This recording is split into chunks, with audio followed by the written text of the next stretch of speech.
Namaste, welcome to our YouTube channel. So today we will be solving the question 12 from PSA 2024.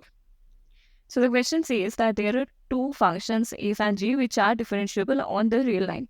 And we are defining another function h which is the maximum of fx and gx over the whole real number, right?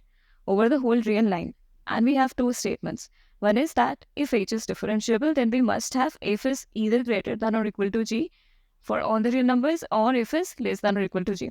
And the second statement is if f is greater than or equal to g or less than or equal to g for all x, then h is differentiable. Okay. So let us first understand some prerequisites or some basic statements. Basically, here we only need to understand what is the differentiability or how can we check the differentiability. So a function is differentiable at k if the limit on both sides are equal.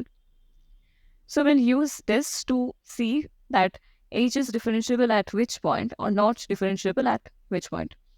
So for the statement A, let us consider a counter example that fx is equal to x cube and gx, another function is minus of x cube. So here clearly for negative x, we have fx less than or equal to gx, and for positive x, we have fx greater than or equal to gx. So fx is not like greater than or equal to gx for all x, nor fx is less than or equal to gx for all x, right? So we don't have that condition satisfied.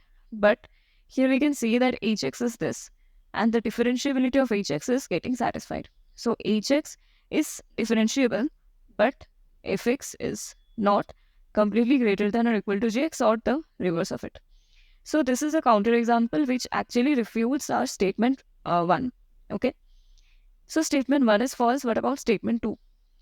So for statement 2, suppose f is greater than or equal to g, or f is less than or equal to g for all x. Then for all x, we have hx is equal to fx. For the first case, we have hx is equal to fx. And for the second case, we have hx is equal to gx.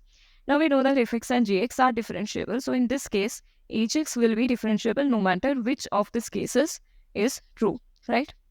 So the second statement is true, that if this holds, then definitely h is differentiable because f and g are both differentiable. So by the options, we can clearly see that 2 is true, but 1 is not true. So option B is correct, right?